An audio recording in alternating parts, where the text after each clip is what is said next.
hindi rin naman mileage lang ang pinagbabasehan kung kailan ka mag-change oil.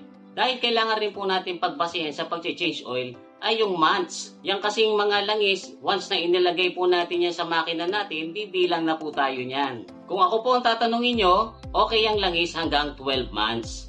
Kung naka fully synthetic ang makina mo, pagkatapos ay naka 10,000 kilometers ka bago nag 12 months, ay nasulit mo yung inastos mo sa pagpapa-change oil. Pero kung halimbawa, fully synthetic nilagay mo, yung mamahalin pa.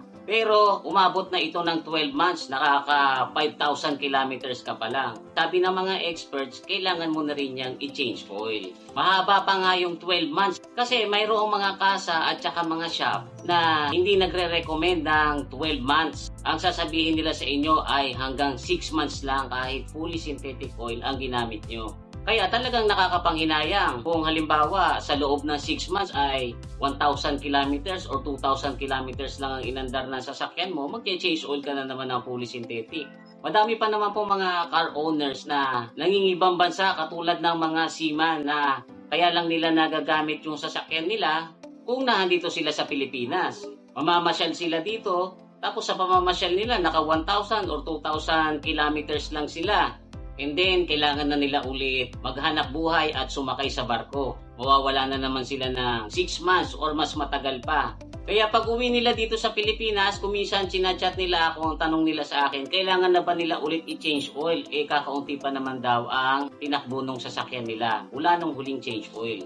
So, ang sagot ko naman po dyan ay kung brand new yung sasakyan nyo, tapos sinabi sa inyo ng kasa na every 6 months or every 5,000 kilometers, whichever comes first, ay kailangang ipa-change oil, mas mainam po na sundin nyo ito. Kasi baka mamaya kung hindi nyo susundin ay ma-void yung warranty. Pero kung wala na po kayong iniingatan or kinoconsider na warranty, para sa akin, kung halimbawa naka 6 months pa lang kayo at hindi nyo pa napapatakbo ng 10,000 kilometers, ay sulitin nyo na yung fully synthetic oil na nilagay nyo sa makina nyo. Tapos, pagdating ng 12 months, at saka kayo mag-change oil. Yun po kasing mga sinasabi ng kasa or ng mga ibang shops na kailangan every 6 months ay mag-change oil kayo. Siyempre, may kasama na po yun na business strategy. Mas madalas kayo magpapa-change oil sa kanila, siyempre, mas madalas din silang kikita sa labor at kung sa kanila din kayo bibili ng langis, pati sa langis kikita din sila. Which is, wala naman pong masama doon kasi negosyo yan. Tsaka ang mga makina naman po natin, walang masama dyan kung mas madalas kayo mag-change oil. Mas magastos nga lang.